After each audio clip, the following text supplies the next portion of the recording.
بسم الله الرحمن الرحيم.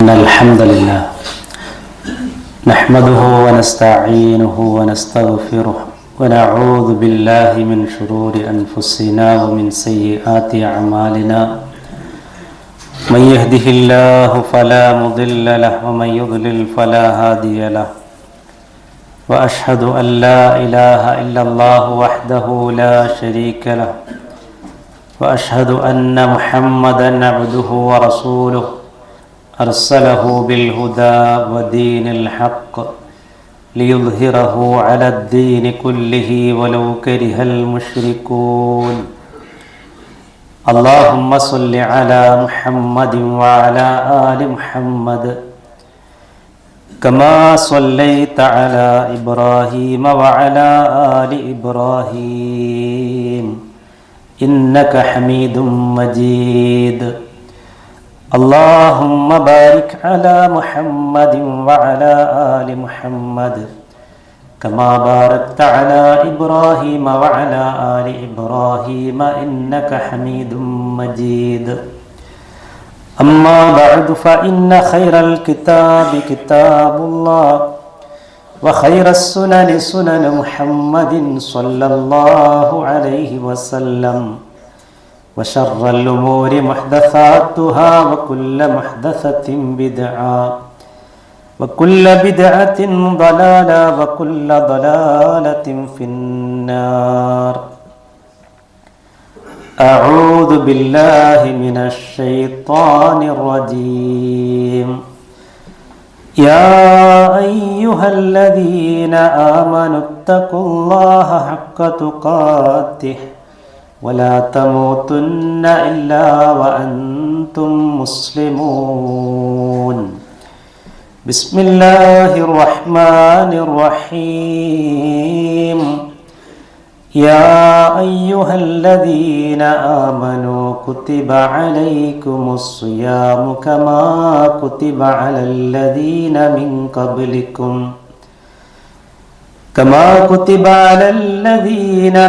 قبلكم لعلكم تتقون. സ്നേഹാദരണീയരായ സത്യവിശ്വാസികളെ, സഹോദരങ്ങളെ, സർവലോകരക്ഷിതാവും നിയന്താവുമായ അല്ലാഹു സുബ്ഹാനഹു വ തആലയുടെ വിധിവിലക്കുകളും നിയമനിർദ്ദേശങ്ങളുമെല്ലാം പാലിച്ചും സൂക്ഷിച്ചും നാം ഓരോരുത്തരും ജീവിക്കണമേ എന്ന് ഓർമ്മപ്പെടുത്തുന്നു, വസിയത്ത് ചെയ്യുന്നു. അല്ലാഹു സുബ്ഹാനഹു വ തആല ഏറ്റവും നല്ല മുത്തഖീങ്ങളിൽ നമ്മെല്ലാം ഉൾപ്പെടുത്തി അനുഗ്രഹിക്കുമാറാവട്ടെ. ജീവിതത്തിൻ്റെ ഓട്ടപ്പാച്ചിലുകൾക്കും തിരക്കുകൾക്കുമിടയിൽ നാം ഒരുക്കുന്ന വിഭവങ്ങളിൽ ഏറ്റവും ശ്രേഷ്ഠമായ വിഭവം എന്ന് പറയുന്നത് തഖ്വയാണ്. അതുകൊണ്ടാണ് വിശുദ്ധ ഖുർആനിൽ തന്നെ അല്ലാഹു സുബ്ഹാനഹു വ തആല പറഞ്ഞത് വതസവ്വദൂ ഫഇന്ന ഖൈറസ്സാദി തഖ്വ. നിങ്ങൾ യാത്രയ്ക്ക് വേണ്ട വിഭവങ്ങൾ ഒരുക്കുക, ഏറ്റവും നല്ല വിഭവം അത് തഖ്വയാണ് എന്ന്. ഒരു കവി പാടുന്ന വരിയിൽ ഇങ്ങനെ കാണാം, യഖൂലുൽ മർഉ ഫായിദതി വമാലി വതഖ്വല്ലാഹി അഫ്ളലു മസ്തഫാദാ. യഖൂലുൽ മർഉ ഫായിദതി വമാലി. മനുഷ്യൻ പറയുകയാണ്, എൻ്റെ സമ്പത്തുക്കൾ, എൻ്റെ സ്വത്തുക്കൾ അതിനു വേണ്ടി ഓടുകയാണ്.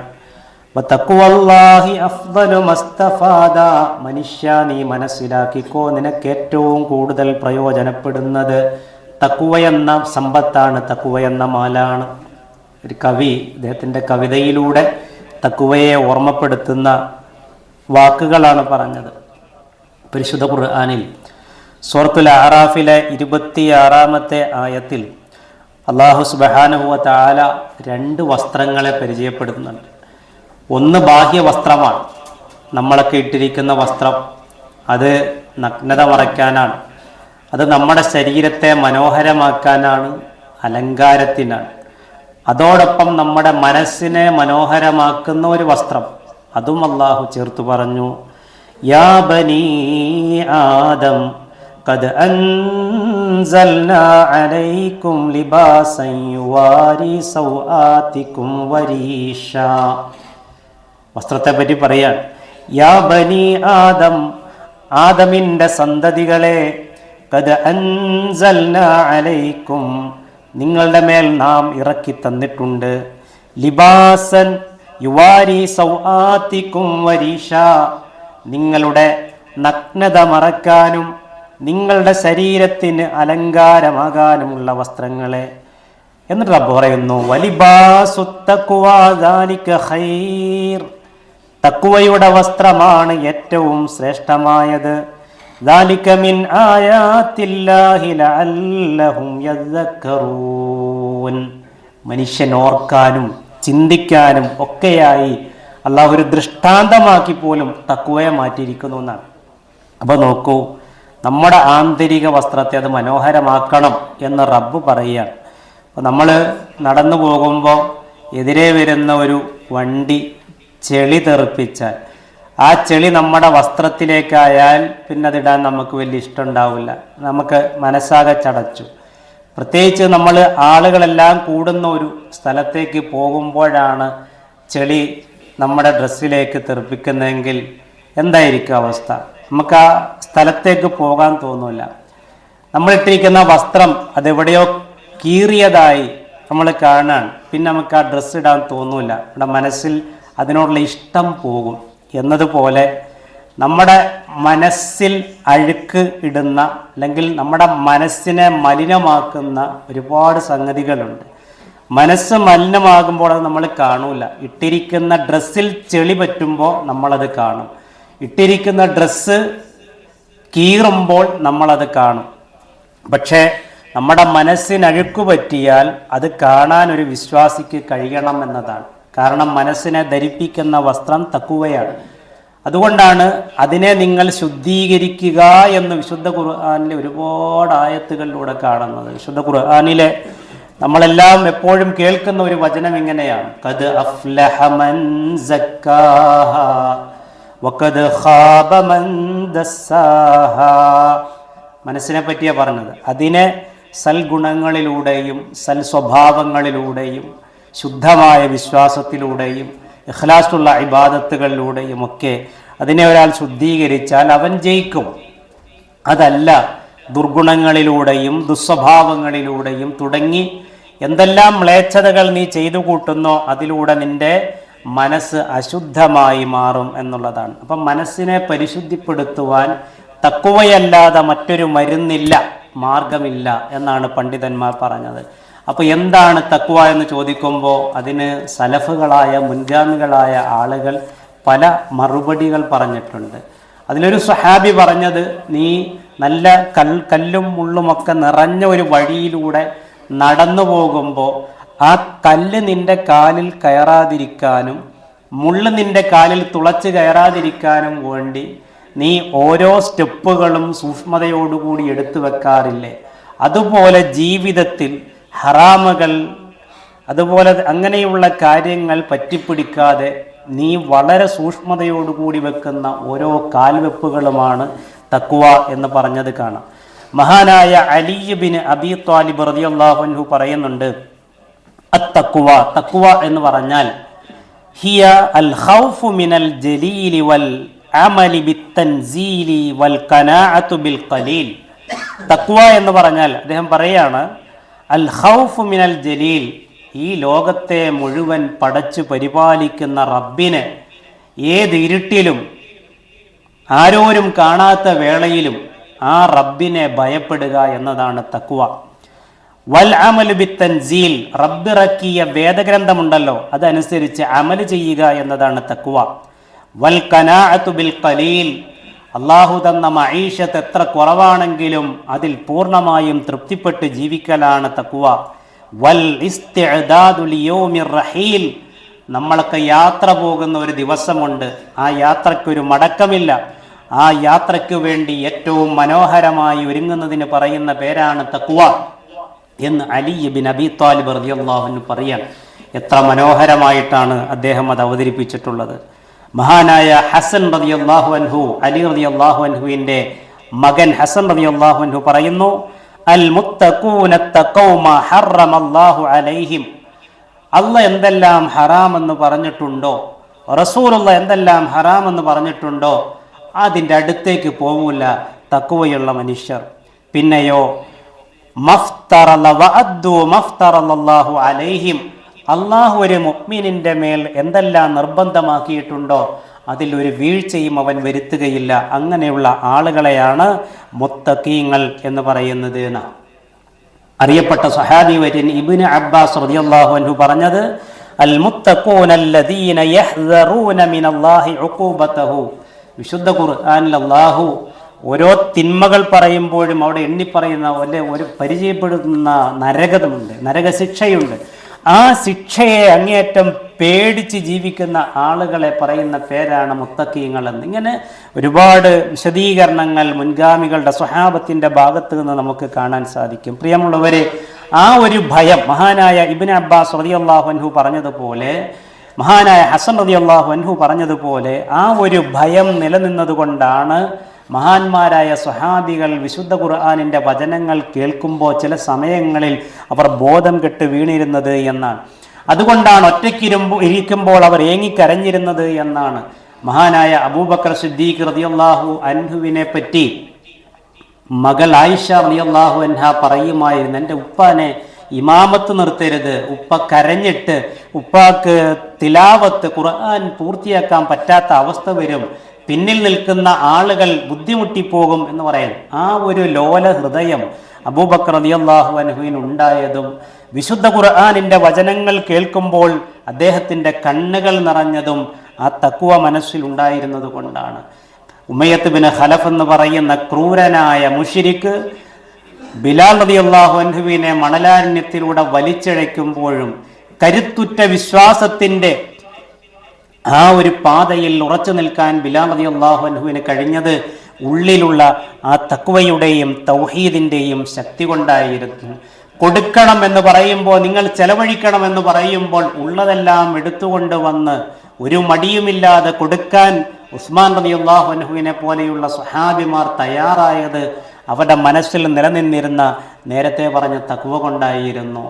സുഹൈബ് റൂമി എന്ന സ്വഹാബിയുടെ ചരിത്രം പറയുന്നിടത്ത് കാണാം, ഹിജറ പോകുന്ന സമയത്ത് അദ്ദേഹത്തെ തടഞ്ഞു നിർത്തി.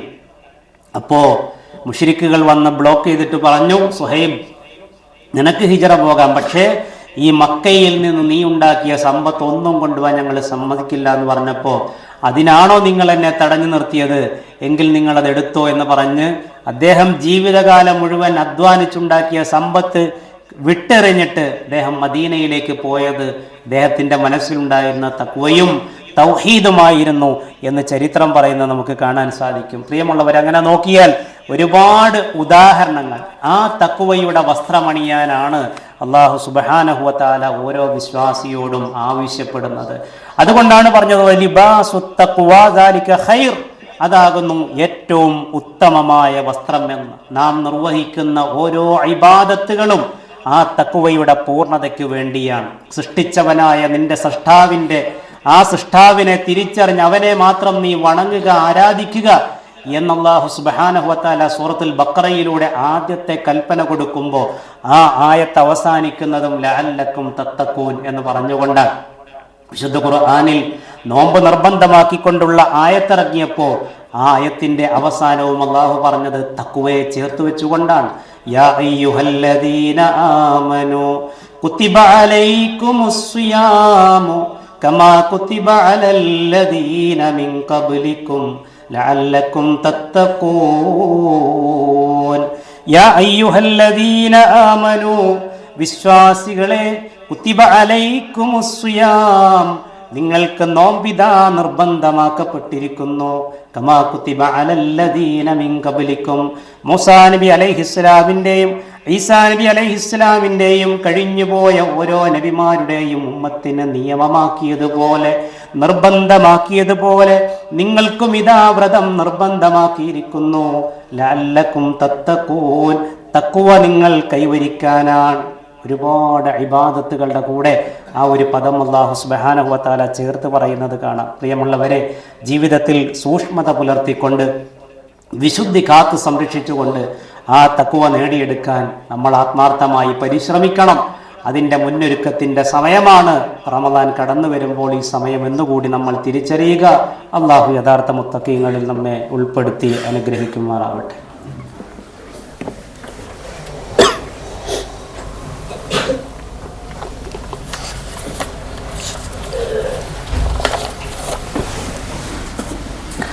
അൽഹംദുലില്ലാഹ് വസ്സലാത്തു വസ്സലാമു അലാ റസൂലില്ലാഹ് വഅലാ ആലിഹി വസഹ്ബിഹി അജ്മഈൻ. അമ്മാ ബഅദ്. ഇത്തഖുല്ലാഹ ഇബാദല്ലാഹ്. തഖ്വയുടെ സമറാത്തുകൾ, ഫലങ്ങൾ, നമ്മൾ ഏതൊരു കർമ്മം ചെയ്യുമ്പോഴും അതിന് ചില ഫലങ്ങൾ കിട്ടും. അതിൽ തഖ്വയുടെ സമറാത്തുകളായി ഉലമാക്കൾ എണ്ണിപ്പറഞ്ഞ കാര്യങ്ങളുണ്ട്. 6 പോയിന്റുകളുണ്ട് പ്രധാനപ്പെട്ടത്. അതിൽ ജീവിതത്തിൽ ഒരാൾ തഖ്വ കൈവരിച്ചാൽ, അതായത് രഹസ്യ ജീവിതത്തിലും പരസ്യ ജീവിതത്തിലും വിശുദ്ധി കാത്തു സൂക്ഷിക്കുക, ആളുകൾക്കിടയിലും ഒറ്റയ്ക്കാകുമ്പോഴും വിശുദ്ധി കാത്തു സൂക്ഷിക്കുക, സമ്പത്ത് കൈവരുമ്പോൾ അത് 100% ശുദ്ധമാണെന്ന് ഉറപ്പുവരുത്തുക, ബന്ധങ്ങളിലും സംസാരങ്ങളിലും ഇടപെടലുകളിലും എല്ലാം ആ പറഞ്ഞ വിശുദ്ധി കാത്തു സൂക്ഷിക്കുക. അങ്ങനെ തഖ്വ കൈവരിക്കുമ്പോൾ റബ്ബ് പറയുന്നു, അങ്ങനെയുള്ള ആളുകളെ ഇഷ്ടപ്പെടാൻ റബ്ബുണ്ട്, അങ്ങനെയുള്ള ആളുകളെ സ്നേഹിക്കാൻ റബ്ബുണ്ട്. വിശുദ്ധ ഖുർആൻ പറയുന്നു, എന്താ റബ്ബ് പറഞ്ഞത്? ബലാ മൻ ഔഫാ ബിഅഹ്ദിഹി വത്തഖാ ഫഇന്നല്ലാഹ യുഹിബ്ബുൽ മുത്തഖീൻ. അല്ലാഹുവുമായുള്ള കരാർ ഒരാൾ പൂർത്തീകരിച്ചാൽ, അള്ളാഹുവിനെ അങ്ങേയറ്റം ഭയപ്പെട്ട് ജീവിക്കാൻ തയ്യാറായാൽ, അങ്ങനെയുള്ള മുത്തഖീങ്ങളെ അള്ളാഹുവിന് വല്ലാത്ത ഇഷ്ടമാണെന്ന. രണ്ടാമത്തെ സമറാത്ത് എന്ന് പറഞ്ഞാൽ നുസൂലു റഹ്മത്തു മിനല്ലാഹ്, അള്ളാഹുവിൽ നിന്ന് കാരുണ്യം അങ്ങനെയുള്ള ആളുകൾക്ക് ഇറങ്ങുന്ന. അള്ളാഹു പറയുന്നുണ്ട്, എൻ്റെ റഹ്മത്ത് ആരിലാണ് വിശാലമായി ഇറങ്ങുന്നത്? വറഹ്മതീ വസിഅത് കുല്ല ഷൈഇൻ ഫസഅക്തുബുഹാ ലില്ലദീന യത്തഖൂൻ വയുഅ്തൂന സക്കാത്ത് കൊടുക്കുന്ന തഖ്വ കൈവരിച്ചിട്ടുള്ള ആളുകൾക്കാണ് എൻ്റെ റഹ്മത്ത് ഇറങ്ങുക എന്ന് അല്ലാഹു സുബ്ഹാനഹു വ തആല പറഞ്ഞു. മൂന്നാമത്തെ പോയിന്റ്, അള്ളാഹുവിൻ്റെ സഹായമുണ്ടാകുന്ന എവിടെയും അള്ളാഹുവിൻ്റെ മഅയ്യത്ത് എന്ന അറബിയിൽ പറയുക, അള്ളാഹുവിൻ്റെ പ്രത്യേകമായ ഒരു സഹായവും അള്ളാഹുവിൻ്റെ സംരക്ഷണവും. ഇന്നല്ലാഹ മഅൽ മുത്തഖീൻ എന്ന് അള്ളാഹു പറഞ്ഞതിൻ്റെ അർത്ഥം അതാണ്. അതേപോലെ നാലാമത്തെ പോയിന്റ്, അവർക്ക് അള്ളാഹു സുബ്ഹാനഹു വ തആല ജീവിതത്തിൽ നിർഭയത്വം നൽകുന്ന ഒരു മനുഷ്യൻ. അവൻ്റെ ജീവിതത്തിൽ പല ഘട്ടങ്ങളിലും അവൻ പേടിക്കുകയാണ്. ശത്രുക്കൾ, പലതരത്തിലുള്ള ആളുകൾ, അവർ കാരണമായി അവൻ്റെ മനസ്സിൽ ഭയം നിറഞ്ഞു നിൽക്കുന്നു. അള്ളാഹു പറയാണ്, നീ അള്ളാഹിനെ പേടിച്ചോ, നിന്റെ മനസ്സിൽ ഒരു പേടി ഉണ്ടാവില്ല. ഫമനിത്തഖാ വഅസ്ലഹ ഫലാ ഖൗഫുൻ അലൈഹിം എന്നാ പറഞ്ഞത്. നീ അള്ളാഹിനെ പേടിച്ച് ജീവിക്കുകയാണെങ്കിൽ ആളുകളെ നിനക്ക് പേടിക്കേണ്ട ഒരവസ്ഥയുണ്ടാവില്ല എന്നാണ്. എന്ന് പറഞ്ഞാൽ പരീക്ഷണം ഉണ്ടാകില്ല എന്നല്ല. ഏത് പരീക്ഷണം വന്നാലും അവിടെ പതറുകയില്ല, തളരുകയില്ല, ഭയപ്പാടുണ്ടാവുകയില്ല. അതുകൊണ്ടാണ് മഹാനായ ഇബ്രാഹിം നബി അലൈഹി ഇസ്ലാമിൻ്റെ തൊട്ട് മുമ്പിൽ തീക്കുണ്ടാരമുണ്ടാക്കി, ഇബ്രാഹിം നിന്നെ എറിയാൻ പോകുന്ന, നിന്നെ ഇട്ട് കൊല്ലാൻ പോകുന്ന, കരിച്ചു കളയാൻ പോകുന്ന സ്ഥലമാണിതെന്ന് പറഞ്ഞിട്ട് പോലും ഇബ്രാഹിം നബി അലൈഹി ഇസ്ലാമിൻ്റെ മനസ്സിൽ ഭയപ്പാടുണ്ടാകാതിരിക്കാനുള്ള കാരണം ഇതാണ്, ആ ഒരു തഖ്വയുണ്ടായിരുന്നു എന്നതാണ്. അതേപോലെ ഭൗതികമായി അള്ളാഹു നൽകുന്ന ഒരു വാഗ്ദാനമാണ്, നീ തഖ്വയുള്ളവനാണെങ്കിൽ റിസ്ക്കിൽ അള്ളാഹു നിനക്ക് ഞാൻ വിശാലത നൽകും എന്ന്. അതുപോലെ ആറാമത് പണ്ഡിതന്മാർ പറഞ്ഞത്, ജീവിതത്തിൽ ഏറ്റവും നല്ല ഒരു പര്യവസാനം അതാണ് ഏതൊരു മനുഷ്യനും ഏതൊരു വിശ്വാസിയും ആഗ്രഹിക്കുന്ന. അള്ളാഹുവേ, എൻ്റെ ആഖിബത്തിനെ നീ നന്നാക്കി തരണേ എന്നുള്ള പ്രാർത്ഥന, അത് വളരെ പ്രധാനമാണ്. പ്രത്യേകിച്ച് റസൂലുള്ളാഹി സ്വല്ലല്ലാഹു അലൈഹി വസല്ലം പറഞ്ഞല്ലോ, ഒരു കാലം വരും, ആ കാലം വന്നെത്തി എന്നാണ് തോന്നുന്നത്. രാവിലെ മുഅ്മിനായി നടന്ന ഒരു മനുഷ്യൻ വൈകുന്നേരമാകുമ്പോൾ കാഫിറായി പോകുന്ന അവസ്ഥ. വൈകുന്നേരം മുഅ്മിനായിരുന്ന ഒരു മനുഷ്യൻ രാവിലെ നേരം വെളുക്കുമ്പോൾ കാഫിറായി പോകുന്ന അവസ്ഥ. പാതിരാത്രികളിൽ പോലും ഫിത്നകൾ വ്യാപിക്കുന്ന ഒരവസ്ഥ. അപ്പോൾ റസൂലുള്ളാഹി അല്ലാഹു സുബ്ഹാനഹു വ തആല പറയുകയാണ്, ഒരാൾക്ക് അവൻ്റെ ജീവിതത്തിൽ ഏറ്റവും നല്ല ആഖിബത്ത് ലഭിക്കണം, പര്യവസാനം ലഭിക്കണം എന്ന് ആഗ്രഹിക്കുന്നുവെങ്കിൽ അവൻ ജീവിതത്തിൽ തഖ്വയുള്ളവനായി മാറുക എന്ന് റബ്ബ് പറയുന്നുണ്ട്. അല്ലാഹു സുബ്ഹാനഹു വ തആല ഏറ്റവും നല്ല പര്യവസാനത്തെ നമുക്ക് പ്രദാനം ചെയ്യുമാറാവട്ടെ. വൽ ആഖിബത്തു ലിൽ മുത്തഖീൻ, അവിടെയും തഖ്വയാണ് ചേർത്ത് പറഞ്ഞത്. തഖ്വയുള്ളവർക്ക് മാത്രമേ അള്ളാഹു ജീവിതത്തിൻ്റെ അവസാന നിമിഷം ഏറ്റവും ഈമാനുള്ളതാക്കി നൽകൂ എന്നാണ് ഖുർആൻ സൂചിപ്പിച്ചിട്ടുള്ളത്. അതുകൊണ്ട് പ്രിയമുള്ളവരെ, തഖ്വ ജീവിതത്തിൽ കൈവരിക്കുക, കാത്തു സൂക്ഷിക്കുക. നമ്മുടെ ശരീരവും നമ്മുടെ വസ്ത്രവും മനോഹരമാകാൻ നമ്മൾ ആഗ്രഹിക്കുന്നത് പോലെ നമ്മുടെ ഹൃദയത്തെ അണിയിക്കേണ്ട തഖ്വ എന്ന വസ്ത്രത്തെയും മനോഹരമാക്കി അണിയിക്കുവാൻ നമ്മൾ ഓരോരുത്തരും പരിശ്രമിക്കുക. അള്ളാഹു സുബ്ഹാനഹു വ തആല അതിന് നമുക്ക് ഏവർക്കും തൗഫീക്ക് നൽകി അനുഗ്രഹിക്കുമാറാവട്ടെ. നമ്മുടെ നന്മകളെ അള്ളാഹു കബൂൽ ചെയ്യുമാറാവട്ടെ. സുന്നത്തുകളിലൂടെ അള്ളാഹുവിലേക്ക് കൂടുതൽ അടുക്കാൻ റബ്ബ് നമുക്കെല്ലാം തൗഫീക്ക് പ്രദാനം ചെയ്യട്ടെ. വീഴ്ചകളെ അള്ളാഹു നമുക്കെല്ലാം മാപ്പാക്കി തരുമാറാവട്ടെ. നമ്മുടെ എല്ലാ നല്ല കാര്യങ്ങളിലും അള്ളാഹു ഖൈറും ബർക്കത്തും പ്രദാനം ചെയ്യട്ടെ. നമ്മിൽ നിന്ന് വിട്ടുപിരിഞ്ഞു പോയ നമ്മുടെ മാതാപിതാക്കൾ, ബന്ധു മിത്രാദികൾ, സത്യവിശ്വാസികൾ, സജ്ജനങ്ങൾ, അവർക്കെല്ലാം അള്ളാഹു മഗ്ഫിറത്തും റഹ്മത്തും പ്രദാനം ചെയ്യട്ടെ. നമ്മുടെ സഹോദരൻ ഷുഐബിൻ്റെ വാപ്പ ബാവാ സാഹിബ് കഴിഞ്ഞ ദിവസം മരണപ്പെട്ട വിവരങ്ങൾ അറിഞ്ഞിട്ടുണ്ടാവും. അതുപോലെ തിരുവനന്തപുരത്തുള്ള ആദർശ സഹോദരൻ ഷാഹുൽ ഹമീദ്, അള്ളാഹുവിലേക്ക് അവർ രണ്ടുപേരും യാത്രയായിട്ടുണ്ട്. അവരുടെ ഖബറിടത്തെ അള്ളാഹു വിശാലമാക്കി കൊടുക്കുകയും അള്ളാഹു നാളെ സ്വർഗത്തിൽ ഉന്നതമായ സ്ഥാനം നൽകിയവരെ അനുഗ്രഹിക്കുകയും ചെയ്യട്ടെ. അല്ലാഹുമ്മ ഗഫ്ഫിർ ലിൽ മുഅ്മിനീന വൽ മുഅ്മിനാത്ത് വൽ മുസ്ലിമീന വൽ മുസ്ലിമാത്ത് അൽ അഹ്യാഇ മിൻഹും വൽ അംവാത്ത്. اللهم أجرنا من النار، اللهم أجرنا من النار، اللهم أجرنا من النار. ربنا توفنا مسلمين والحقنا بالصالحين. ربنا لا تجعل في قلوبنا غلا للذين آمنوا ربنا إنك رؤوف رحيم. سبحان ربك رب العزة ما يصفون وسلام على المرسلين والحمد لله رب العالمين.